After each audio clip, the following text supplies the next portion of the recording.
এই আলোচনাখিনি আমি এই বিষয়ে বহুত বছৰ আজি 10 বছৰমান আমি আলোচনা কৰি আহি আছোঁ আমি উপকৃত হ'ব পৰা নাই এক নম্বৰৰ কথা হ'ল কি যে মহাপুৰুষ শ্ৰী শ্ৰী শংকৰদেৱ গুৰুজনে প্ৰচাৰ কৰা এখন হৰি নাম ধৰ্মৰ মাজত আমাৰ আই পিতা বিয়োগ হ'লে এই মুণ্ডনৰ ব্যৱস্থা আছে কি নাই এই বিষয়ে বাপজনে শুদ্ধ হিচাপে প্ৰকাশ কৰিব লাগে বহু জেগাত যে আমি এইটো প্ৰতিবাদ নহয় আমি আলোচনা কৰিছোঁ বিজ্ঞ লোকৰ লগত আমি আলোচনা কৰিছোঁ আমিও আজি 25 বছৰ মূৰা বাগাৰছোঁ গোটেই সত্ৰ সৈতে অসমৰ শদিয়াৰ পৰা ধুবুৰীলৈকে মূৰা বাগাৰছোঁ দেই বাপসকল নমস্কাৰ কৰিছোঁ আমি বহুত সত্ৰ বিশেষ সত্ৰৰ কথা কৈছোঁ আমি সত্ৰৰ বিজ্ঞ লোকৰ লগত আমি আলোচনা কৰিছোঁ যে আমাৰ কিছু সত্ৰত একাদশী ব্ৰত পালন কৰে আৰু এই একাদশীত ব্ৰত পালনত ভাত লঘন দিয়ে এই ব্যৱস্থাটো মহাপুৰুষ কৃপাল গুৰুৱে প্ৰচাৰ কৰা এখন হৰণ হৰি নাম ধৰ্মৰ মাজত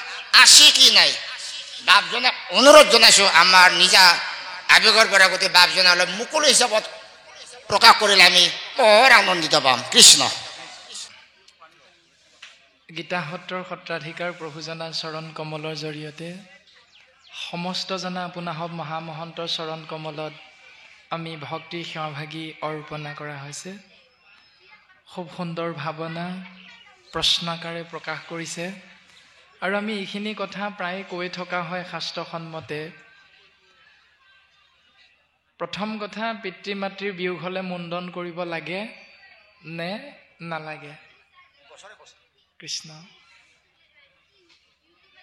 পিতৃ মাতৃ বা শৰীৰধাৰী এটি জীৱ আত্মা আমি কোৱা হৈছিল যে আত্মাৰ বা জীৱৰ কোনো জাত নাই গতিকে সেই জাত নাইকিয়া সেই জীৱ আত্মা যিটো শৰীৰতে সোমাব সেই শৰীৰটোৰে নামাকৰণ হয় যদি আমি কৰ্ম অনুসাৰে ছাগলী শৰীৰত সোমাওঁ ছাগলী নাম পাম যদি আমি কৰ্ম অনুসাৰে গছৰ শৰীৰত সোমাওঁ তেতিয়া গছৰ নাম পাম তাৰমানে আত্মাৰ কোনো জাত নাই গতিকে তেনে আত্মা কৰ্মৰ ক্ষেত্ৰত এই সংসাৰত 84 লক্ষ বাৰ ভ্ৰমণ কৰিব লাগিবই সেইটো প্ৰকৃতিৰ নিয়ম জন্ম হ'লে মৃত্যু কিন্তু শাস্ত্ৰই কৈছে মুণ্ডন কৰিব লাগে কোন কেইটা অপৰাধত মুণ্ডন কৰিব লাগে পোনপটীয়াকৈ আমি যদি চিন্তা কৰোঁ প্ৰথম আহিল ভাগৱত দৰ্শন অশ্বত্থমাৰ মুণ্ডন ভাগৱতৰ প্ৰথম স্কন্ধতে আছে অশ্বত্থমাৰ শিৰোমণি ছেদন মানে মুণ্ডন এতিয়া সেই শিৰোমণি ছেদন মানে এটা মণি আছিল সেই মণিটো কাঢ়ি অনা হৈছে তাৰ পাছত মুণ্ডন কৰি দিয়া হৈছে অশ্বত্থমাক অপৰাধটো কি আছিল আপোনাসবে জানে যে দ্ৰৌপদীৰ শুই থকা 5টি সন্তানক শিৰচ্ছেদ কৰিছিল আন্ধাৰৰ সুযোগ লৈ এইটো অপৰাধ আছিল এজন ব্ৰাহ্মণ হিচাপে সেইটো অপৰাধ তেওঁ গতিকে তেনেকুৱা অপৰাধ যদি আমি কলিৰ মলমতি মনুষ্যই কৰোঁ তেতিয়াহ'লে তেওঁ মৃত্যুদণ্ডই দিব লাগে মাৰিয়ে পেলাব লাগে শাস্ত্ৰ অপৰাধ নাই বুলি কৈছে কিন্তু মাৰি যদি নেপেলোৱা তাৰ সমপৰ্যায়ৰ কৰ্ম শাস্তিটো হ'ল চুলিটো খুৰাই দিয়া মুণ্ডন সেইটো তেওঁ কৰিব পাৰে 2 নম্বৰতে জয়দ্ৰথে যেতিয়া দ্ৰৌপদীক 12 বছৰ বনবাস খাটোতে পঞ্চপাণ্ডৱে দ্ৰৌপদীক যেতিয়া অকলশৰীয়াকৈ পাইছিল তেতিয়া নিজৰ পত্নী কৰিবলৈ হৰণ কৰিছিল তে দ্ৰৌপদী আৰু জয়দ্ৰথৰ মাজত সম্পৰ্কটো কি আছিল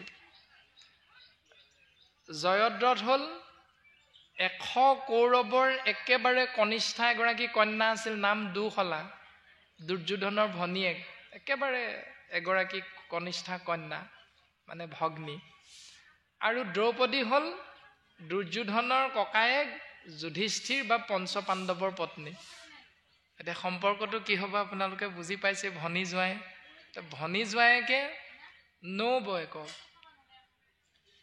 পত্নী কৰিবলৈ ইচ্ছা কৰিছিলে সেইটো শাস্ত্ৰ অপৰাধ বুলি কৈছে তেনেকুৱা অপৰাধ যদি আপোনাৰ মোৰ কোনো গাঁৱৰ বাপ এজনে কৰিছে তেতিয়াহ'লে তেওঁক ধৰা পৰাৰ লগে লগে সেইটো অপৰাধত মুণ্ডন কৰিব পাৰে তো শাস্ত্ৰই সিদ্ধান্ত দিছে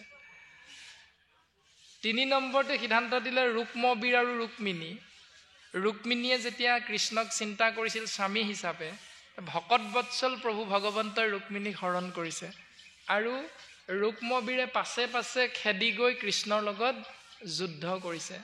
তাৰমানে মিত্ৰদ্ৰোহ আচৰণ কৰিছে। যদি শহুৰ শাহুৰ দেউতা বা আইগৰাকীৰ ঘৰৰ মানুহৰ লগত যদি এই পিনৰ বিয়নীৰ ব্যৱস্থাটোত যদি সংঘাত হয়, তেতিয়াহ'লে গাঁৱৰ ৰাইজে দোষীক বিচাৰ কৰি মুণ্ডন কৰিব পাৰে, শাস্ত্ৰই কৈছে। মিত্ৰদ্ৰোহত মুণ্ডন। পিতৃ মাতৃ পৰলোকগামী হোৱা, পিতৃ মাতৃ বুলি নহয়, আচলতে জন্ম হ'লে মৃত্যু চিৰন্তন সত্যই প্ৰকৃতিৰ নিয়ম। এদিন কোনোবা আগত গৈছে, এদিন কোনোবা পাছত গৈছে, পাৰ্থক্য মাত্ৰ সেইটো। দেউতাক থাকোঁতেও পুত্ৰৰ মৃত্যু হ'ব পাৰে, তে পুত্ৰৰ অৰ্থে মুণ্ডন কোনে কৰিব? দেউতাক মৰিলে যেনিবা পুত্ৰই কৰিলে মুণ্ডন, ধৰি ল'লোঁ আমি। এতিয়া পুত্ৰ মৃত্যু হ'লে দেউতাকেতো মুণ্ডন নকৰে, তেতিয়াহ'লে সেইটো জীয়কলৈ যাব? এই ব্যৱস্থাখিনি অকণমান ভাবিলে উত্তৰটো ওলায়। কেনেকুৱা হৈছিল? কোন ভাগৱতে ভোজনী শৰাধে নেও যজমান যজি মানে ছমহীয়া বছৰীকীয়া। সেই পিতৃ মাতৃ ওলাই গ'ল যেতিয়া, এই সংসাৰ এৰি গ'ল, তেওঁলোকৰ অৰ্থে বছৰে বছৰে মুণ্ডন। বাপজনে সেই কথাটো কৈছে যে তেওঁলোকৰ অৰ্থে বছৰে বছৰে বছৰীকীয়া কৰ্ম কৰি মুণ্ডন কৰি থকা এই নিয়মটো ভাগৱতৰ কোনো পদে নাই কোৱা। সেইকাৰণে মুণ্ডন কৰাটোহে অপৰাধ, এইটোহে আমাৰ বোধগম্য হয়। গতিকে আমি সেৱাভাগী নিবেদন কৰা হৈছে। আৰু বাকীখিনি আপোনালোকে পৰ্যায়ক্ৰমে আলোচনা কৰিব, আলোচনা কৰি শাস্ত্ৰৰ যিটো নকৰিবলৈ কৈছে সেইটো নকৰাটোৱে আচলতে সমাজৰ বাবে মংগল বুলি আমাৰ ভাৱনা হয়। গতিকে আমি সেৱাভাগী নিবেদন কৰা হৈছে। একহৰণ হৰিনাম ধৰ্মৰ মাজত আউসী একাদশী বা মুণ্ডন এইবিলাকৰ ব্যৱস্থা নাই। একাদশ স্কন্ধত পদবন্ধে উদ্ধৱৰ আগত কৈছে, নপাৱৈ মুহুক আউসী একাদশী উপবাসে। যদি তুমি সেইকেইটা নিয়ম পালন কৰা মোক নোপোৱা। এতিয়া তাৰ তাত্ত্বিক দৰ্শনটো কি? উপবাস মানে ব্ৰত পালন কৰা। তুমি যদি মোৰ অৰ্থে ব্ৰত পালন কৰা, তাৰ দ্বাৰা মোৰ কৃপা কলিযুগত এক শৰণ মাৰ্গত নাই। দ্বিতীয় কথা হ'ল আউসী একাদশী মানে অজ্ঞানতাৰ কথা কৈছে। তুমি যদি অজ্ঞানী পন্থেৰে জীৱনটো আগবঢ়োৱা, তেতিয়াহ'লে ঈশ্বৰৰ কৃপা নোপোৱা। কাৰণ মই থাকোঁ নিৰ্গুণ ভক্তিৰ মাজত, তুমি যদি মোক সগুণ ভক্তিৰে বিচাৰি পোৱা, সেইটোৱে হ'ল আউসী একাদশীৰ দৰ্শনটো। তাৰমানে অজ্ঞানতা। তুমি অজ্ঞানতাত থাকিলে মোৰ কৃপা নোপোৱা। তুমি যদি শাস্ত্ৰৰ মাধ্যমেৰে জ্ঞানৰ পোহৰেৰে মোক বিচাৰি যোৱা, তেতিয়াহ'লে মোৰ কৃপা লাভ কৰিব পাৰিবা। গতিকে আউসী একাদশী এটা দৰ্শনহে দিছে মাত্ৰ আংশিক, গুৰুজনাই সেইটো। গতিকে আমি যদি বুজাত ভুল হৈ আছে যে এই মাহত আউসী হ'ব, একাদশী হ'ব, আৰু সেইকেইদিনত আমি ব্ৰত পালন কৰিব লাগিব, এইটো কথা গুৰুজনাই নাই কোৱা। গতিকে আমি সেৱাভাগী নিবেদন কৰা হৈছে। একাদশ স্কন্ধ কৃষ্ণ উদ্ধৱ সংবাদৰ পদবন্ধে সেই কথাটো সুন্দৰভাৱে স্পষ্ট কৰি থৈছে। কৃষ্ণ কৃষ্ণ। আমি ৩ নম্বৰ কথাটো ক'ব বিচাৰিছোঁ যে আমি কিন্তু ব্ৰত হিচাপে নাপালোঁ। একাদশীৰ নামত হয়তো শৰাই এখন দিছোঁ, নাম কীৰ্তন কৰিছোঁ, ভাগৱত পাঠ কীৰ্তন কৰিছোঁ। এই বিষয়ে অলপ কৈ দিয়ক। কৃষ্ণ। একাদশী দিনৰ দিনা আমি ভাগৱত পাঠ কৰিছোঁ, শৰাই দিছোঁ কৃষ্ণৰ নামত, নাম কীৰ্তন কৰিছোঁ, কিন্তু আমি গ্ৰহণ নিদিওঁ। আমি কৃষ্ণ। প্ৰাণজিৎ গগৈ বাপজনাক সেৱা ধৰিছোঁ। আমাৰ মঞ্চ সন্মুখৰ পৰা আপোনালৈ এখিলা পাতত কেইটামান প্ৰশ্ন উত্থাপন কৰিছে। বাপজনাই এই প্ৰশ্নৰ উত্তৰবোৰ সুন্দৰভাৱে ব্যাখ্যা কৰিব বুলি আমি আপোনাক সেৱা ধৰিছোঁ। কৃষ্ণ। আমাক এখিলা কাগজত প্ৰশ্ন কেইভাগিমান আগবঢ়াইছে যে ১ নম্বৰ হ'ল অশৰণীয়াৰ হাতেৰে শৰণীয়া বাপসকলে অন্ন গ্ৰহণ কৰিব পাৰে নে নোৱাৰে। লগতে অশৰণীয়া গৃহত সেৱাত অংশ গ্ৰহণ কৰিব পাৰে নে নোৱাৰে। কৃষ্ণ। অশৰণীয়া আৰু শৰণীয়াৰ বিষয়বস্তু ১০ম স্কন্ধত আছে। এগৰাকী চাণ্ডালিনীয়ে নিজৰ আহাৰ গো মাংস, তাৰপাছত মদেৰে অৰ্থাৎ সুৰাৰে মানুহৰ লাও খোলাক পাত্ৰ হিচাপে ব্যৱহাৰ কৰি ৰন্ধন কৰি আছে। আৰু তেনেতে স্বৰ্গৰ দেৱৰাজ ইন্দ্ৰই ওপৰেদি যাওঁতে চাণ্ডালিনীয়ে তেওঁ ৰন্ধন কৰা পাত্ৰটো আকৌ মানুহৰ লাওখোলা এটা দি ঢাকি ৰাখিলে। ইন্দ্ৰই দেখা পালে, দেখা পাই ওচৰলৈ নামি আহিল। আমি কাহিনীমূলকভাৱে কথাটো চুই দিয়া হৈছে যে ইন্দ্ৰ তললৈ নামি আহিল, চাণ্ডালিনীক সুধিলে পৰিচয়টো তোৰ পৰিচয়টো দেচোন। তেতিয়া চাণ্ডালিনীয়ে ক'লে মই চাণ্ডালিনী। তেতিয়া ইন্দ্ৰৰ নাকটো কুচাই দিছে যে তই অপবিত্ৰ, তই চোৱা। ই বুজে ৰান্ধি আছ, কি ৰান্ধি আছ? বোলে মোৰ আহাৰ। তইনো কি খাৱ? গো মাংস। আকৌ অপবিত্ৰ। কিহেৰে ৰান্ধিছ? সুৰাৰে। 3 নম্বৰ অপবিত্ৰ। তাৰপাছত কি পাত্ৰত ৰান্ধিছ? বোলে মানুহৰ লাওখোলা। 4 নম্বৰ অপবিত্ৰ। কিহেৰে ঢাকি দিলি? মানুহৰ লাওখোলাৰে। আকৌ অপবিত্ৰ। প্ৰশ্নটো হ'ল, ইন্দ্ৰই জানিব বিচাৰিলে যে তই ঢাকি দিলি কেলে? তই ঢাকি কিয় দিলি? তেতিয়া চাণ্ডালিনীয়ে কৈছে, মাৰিলেও মাৰিব, কাটিলেও কাটিব। আপোনাৰ ভৰিৰ ধূলি মোৰ আহাৰত পৰি অপবিত্ৰ হ'ব বুলি মই ঢাকি দিলোঁ। ইন্দ্ৰটো চক খাই উঠিছে। মোৰ ভৰিৰ ধূলি, চৰণৰ ধূলি এই আহাৰত পৰিলে অপবিত্ৰ হ'ব? মই অপবিত্ৰ নে অপবিত্ৰ? ইন্দ্ৰই ভাবিছে কথাটো আৰু ভাবি লৈ কৈছে যে মই অপবিত্ৰ নে তই অপবিত্ৰ? তেতিয়া চাণ্ডালিনীয়ে সিদ্ধান্ত দিছে যে আপুনি অসৰণীয়া। অৰ্থাৎ চাণ্ডালিনী অপবিত্ৰ যদিও তাতোতকৈও অপবিত্ৰ অসৰণীয়াজন বুলি কৈছে। গতিকে আমি খাব লাগে নে নালাগে চিন্তা আপোনাভাৱে নিজে নিজে কৰিব। ভাগৱতে আমাক সিদ্ধান্ত দিছে। কৃষ্ণ কৃষ্ণ। মৃতকৰ পৰিয়ালৰ সদস্য 6 মাহলৈ নামঘৰত সোমাব পাৰে নে নোৱাৰে? কৃষ্ণ। 6 মাহলৈ বুলি কোনো কথা নাই। কৃষ্ণ গোবিন্দ মাধৱ। আচলতে একাদশ দিৱসতে সকলোখিনি শেষ হৈ যায়। এক নামে যত পাপ সংঘৰিতে পাৰে, ততেক পাতকী পাপ কৰিতে নোৱাৰে। যিটো নিয়ম একাদশ দিৱস আমাৰ, সেই একাদশ দিৱসটোত 3 দিনত তিলনী কৰ্ম হয়।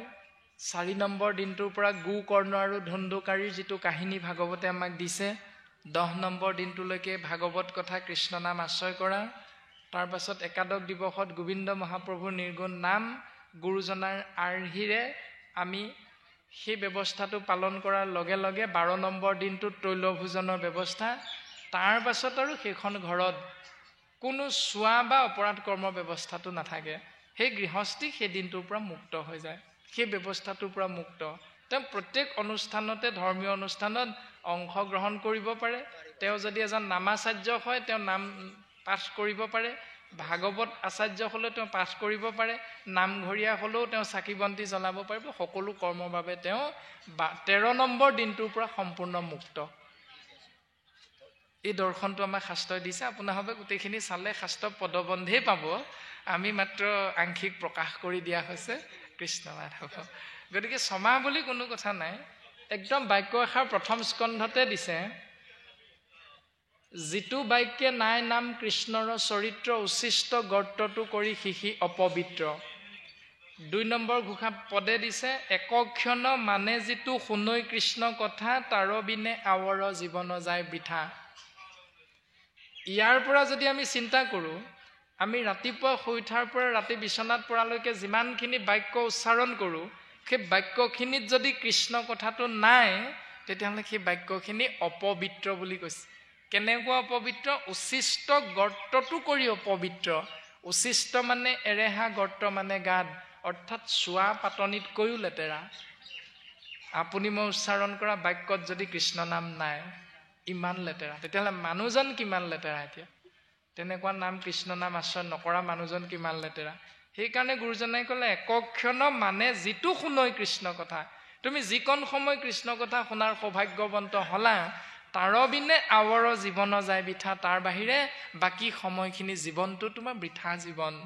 এতিয়া একাদশ দিৱসলৈকে কৃষ্ণ নাম আশ্ৰয় কৰিলে গৃহস্থী কৰে।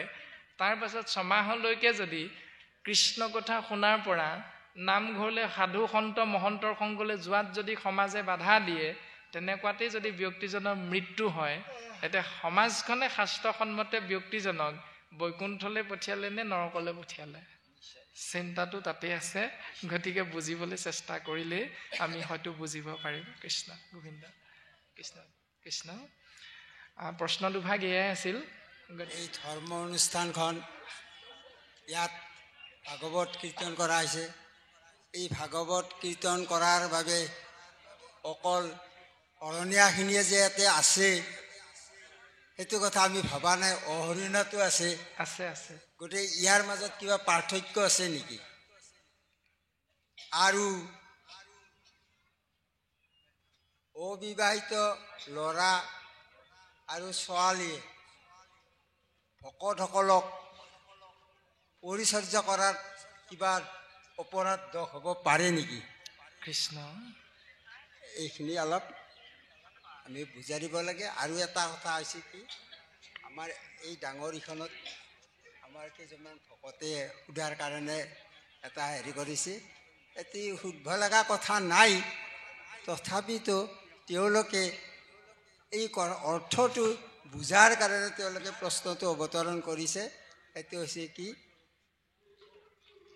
যে ৰন্ধন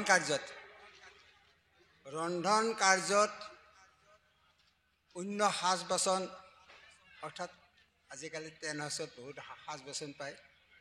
এই টেণ্ট হাউচত ৰন্ধন কাৰ্য কৰিলে সেই ৰন্ধন বস্তুখিনি কিবা অপবিত্ৰ হ'ব পাৰে নেকি?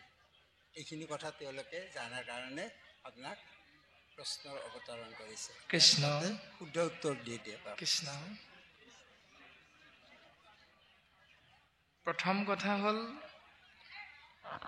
যে ৰক্তৰঞ্জিত আহাৰ যি পাত্ৰত ৰন্ধন কৰা যায় সেই পাত্ৰ অপবিত্ৰ হয়। আৰু গুৰুজনাৰ দৰ্শনটোক বাদ দিও আমি পাঠ্যপুথিৰ মাধ্যমেৰেও সকলো এটা কথা বুজি পাওঁ যে পৰিষ্কাৰ পৰিচ্ছন্নতাই জীৱক শুদ্ধ বস্তু আনি দিয়ে। গতিকে পৰিষ্কাৰ পৰিচ্ছন্নতাটো আমাক ১ নম্বৰ, সেইটো গুৰুজনাৰ আদৰ্শত বিচাৰি যোৱাৰ আগতে আমি প্ৰাৰম্ভিক পৰ্যায়তে আচলতে সেইখিনি কথা বুজাটো প্ৰয়োজন।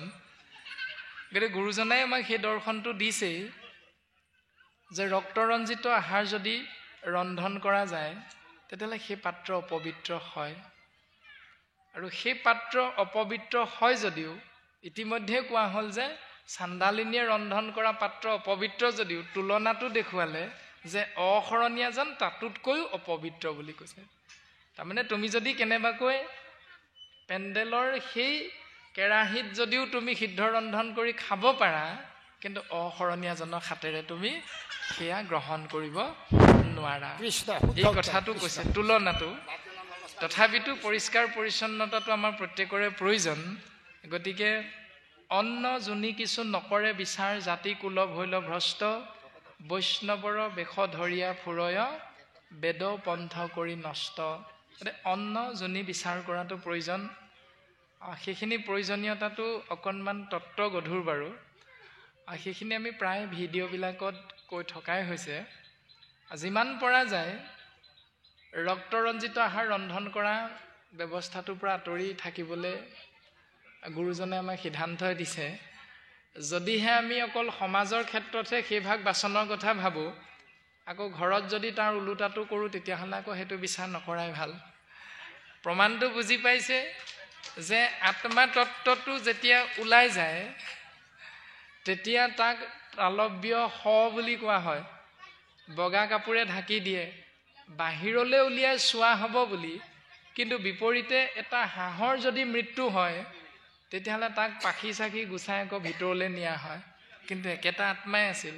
সেইকাৰণে কথাটো যিজনে পালন কৰিব পাৰিব তেওঁ পালন কৰাটো ভাল, আৰু যিসকলে পালন কৰিব পৰা নাই পালন কৰিবলৈ চেষ্টাটো কৰাটো ভাল। আমি তেনেকৈহে উত্তৰটো দিব পৰা যাব। গতিকে আমি সেৱাভাগ নিবেদন কৰা হৈছে। যিসকলে সেইটো পাৰিছে সেইসকলক নোৱাৰাসকলে ক'ব নালাগে যে এই বৰ একেবাৰে তেওঁ এইটো নিয়ম উলিয়াবলৈ আহিলে। তেনেকৈ সমাজখন বিপথে যাব। আমি এৰা ধৰাৰ মাজেৰে চলিব লাগিব যে সত্ৰাধিকাৰ প্ৰভুৱে তেনেধৰণে গ্ৰহণ কৰিব নোৱাৰে। গতিকে আমাৰ সমাজৰ বাপসকলে সেইটো নিয়ম জোৰ জবৰদস্তি কৰিব নালাগে। আৰু যিসকলে সেইটো নিয়মেৰেহে চলিব পাৰে, এতিয়া প্ৰভুসকলেও বোলে তোমালোকে যদি সেইটো এৰিব পৰা নাই এৰিব নোৱাৰা দিনটোলৈকে বাৰু চেষ্টাটো কৰি থাকাচোন, তোমালোকে চলি থাকা। আৰু যিদিনা তোমালোকে বোলে এৰিব পাৰিছোঁ বুলি ক'বা, আমি আনন্দ মনেৰে সকলোৱে একেলগে গ্ৰহণ কৰিম। এই ব্যৱস্থাটো আমি এৰা ধৰাৰ মাজেৰে অন্তত আগবাঢ়িবলৈ যদি চেষ্টা কৰোঁ, আমাৰ চাউলো সিজিব, মিতিৰো ৰ'ব। গতিকে আমি যুৱকসকলকো দলিয়াই পেলাব নোৱাৰোঁ এই কাৰণেই, কাৰণ যুৱকসকল আজিৰ ছাত্ৰ, কালিলৈ দেশৰ ভৱিষ্যত ধৰণী। তেওঁলোকৰ হাততে আমি ধৰ্মৰ ভেটিটো দি থৈ যাব লাগিব, এৰি থৈ যাব লাগিব। গতিকে তেওঁলোকক আমি আদৰিব লাগিব। এটা সৰু কথা আমি আজি প্ৰকাশ কৰিম, বাপে কোৱাৰ কাৰণে কথাটো প্ৰকাশ কৰি আমি সামৰি দিম, মানে অনুষ্ঠান ভাগৰ আনুষ্ঠানিকতা ৰক্ষা কৰি। আমাৰ শব্দযন্ত্ৰৰ বাপ কেইজনৰ প্ৰতি আমি সেৱাভাগ নিবেদন কৰা হৈছে। কৃষ্ণ। ছাউণ্ড বক্স চলাই থকা বাপ তিনিজনৰ প্ৰতি আমি সেৱাভাগ নিবেদন কৰা হৈছে। এই বাপে সোধা প্ৰশ্নটোৰ উত্তৰটো দিবলৈ গৈহে আমি টানি অনা হৈছে। খালি আমাক ব্যক্তিগতভাৱে অপৰাধ নধৰিব, আমি ভাই বন্ধু হিচাপে এটা কথা অৱগত কৰিম। বিদ্যালয়ত যেতিয়া আমি পঢ়িছিলোঁ, তেতিয়া সেই বিদ্যালয়ত শ্ৰেণীকোঠাত অৱতীৰ্ণ হওঁতে এযোৰ ইউনিফৰ্ম দিয়ে আমাক। ইউনিফৰ্মযোৰ যদি বেক কৰি যাওঁ, তেতিয়া শিক্ষকে আমাক ক্লাছৰ পৰা উলিয়াই দিয়ে, সকলোৱে জানো। আৰু গুৰুজনাৰ আদৰ্শটো এনেকুৱা, ভকতীয়া সমাজত এযোৰ সাজ থাকে আৰু সেই সাজযোৰ আমি প্ৰায় পৰিধান কৰি আহোঁ। গতিকে বাপ কেইজনৰ প্ৰতি আমি সেৱাভাগ নিবেদন কৰা হৈছে যে ভৱিষ্যতে যদি এনেকুৱা ধৰ্মীয় অনুষ্ঠানত যায়, তেতিয়া পাৰিলে সেই ধুতি পঞ্জাবীযোৰ যদি লগতে লৈ যায়, আৰু যিখিনি সময়লৈকে তেওঁলোকে লং পেণ্ট চাৰ্ট পিন্ধি থাকিলে তেওঁলোকৰ সুবিধা হয়, সেইখিনিলৈকে তেওঁলোকে তাকেই পৰিধান কৰিব। কিন্তু যি মুহূৰ্তৰ পৰা ভাগৱত বস্তু চৈতন্য হ'ব বা ধৰ্মালোচনী সভাভাগ আলোচনাৰ বিষয়বস্তুৰ বাবে মঞ্চ মুকলি হ'ব, সেই মুহূৰ্তৰ পাছত আৰু তেওঁ যদি ভাগৱতৰ সন্মুখলৈ আচলতে লং পেণ্টটো পিন্ধি মাইক্ৰফোনটো চুবলৈ আহিলে বেয়া দেখে। সেইকাৰণেহে আমি বন্ধু বুলি সেৱাভাগ নিবেদন কৰা হৈছে। ভৱিষ্যতে যাতে এনেকুৱা অনুষ্ঠানত আপোনাৰভাৱে এই বস্তুভাগি লৈ যায়, তেতিয়া সেইকণ সময়ৰ কাৰণে অন্ততঃ সেইযোৰ সাজ পৰিধান কৰিব। তাৰপিছত যেতিয়া অনুষ্ঠান শেষ হ'ল, আপোনালোকে সুবিধামতে খুলি লৈ আকৌ বাকীখিনি সুবিধামতে নিজৰ ভাগে কৰি ল'ব। গতিকে আমি সেৱাভাগ নিবেদন কৰা হৈছে। এনেকৈ আচলতে আমি সমাজখন সুন্দৰৰ পৰা সুন্দৰ ফালে লৈ যাব পাৰিম। যদি বাপ এজনে কয় তই লং পেণ্ট পিন্ধি আছ, এইখিলে নাহিবি, তেতিয়া তেওঁ লাজো পাব আৰু সেইদিনাৰ পৰা সেইডোখৰ জেগালৈ নাযায় আৰু, কাৰণ সমাজৰ আগত কৈ দিছে। কিন্তু আমি চিন্তা কৰিব লাগিব কথাটো যে তেওঁনো কোন, তেওঁ মোৰে ল'ৰা, তেওঁনো কোন, মোৰে বন্ধু, আমাৰ একে সমবয়সৰ। গতিকে আমি আলোচনাটো কেনেকৈ কৰিম যে বোলে তুমি চাহকণ দিছা, মই লৈছোঁ বাৰু, লোৱাত মোৰ আপত্তি নাই, কিন্তু তুমি ঘোষা এজোকা গাই সেৱাভাগ কৰি দিয়াচোন, এই বুলি যদি কোৱা যায়, তেতিয়াহ'লে বোলে মোৰ ঘোষা মুখস্থ নাই। ঠিক আছে, তুমি কৃষ্ণ বুলি কৈ মূৰটো ধুৱাই দিয়া।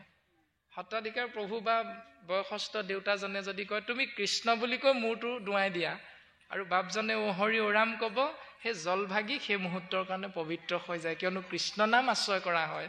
ভক্তি যেতিয়া জলত প্ৰৱেশ কৰোৱা যায়, তেতিয়া জল অমৃতলৈ ৰূপান্তৰিত হয়। ভক্তি যেতিয়া আহাৰত প্ৰৱেশ কৰোৱা যায়, তেতিয়া সেই আহাৰ প্ৰসাদলৈ ৰূপান্তৰিত হয়।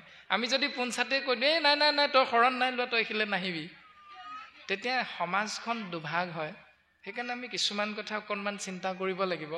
তাৰ পাছত চাহকণ দিয়াৰ পাছত বোলে তুমি এইফালে আহা, তোমাৰ নামটো কি, তোমাৰ ঘৰ ক'ত, সুধিব ভালকৈ। হেৰি নহয়, তোমাৰ এতিয়া শৰণ লোৱাৰ বয়স এটা হ'ল, তুমি শৰণ ভাগি লোৱাৰ কথা চিন্তা কৰিছানে? মা দেউতাই কিবা কৈছে নি? বোলে নাই কোৱা নহয়। শৰণনো কি তেওঁ আপোনা আপুনি আপোনালোকক সুধিব। যদি বোলে শৰণ নাই লোৱা তই এইখিলে নাহিবি, তেওঁ কোনোদিন শৰণৰ ওচৰলৈ নাযায়। গতিকে ব্যৱস্থাখিনি পালন কৰিবলৈ আমি নিজেও বয়সস্থসকলো চেষ্টা কৰিব লাগিব। অকল যে আমি যুৱকসকলক যুৱতীসকলকে দুখ দিম এইটো নহয়, যে সিহঁতৰ হাততে যিহেতু ভৱিষ্যতটো আছে, গতিকে সিহঁতক আমি কেনেকৈ আমাৰ ফালে লৈ আহিব পাৰিম, ঈশ্বৰমুখী কৰিব পাৰিম, এইটো আমি মৰম স্নেহেৰে এইখিনি ব্যৱস্থা কৰিব লাগিব।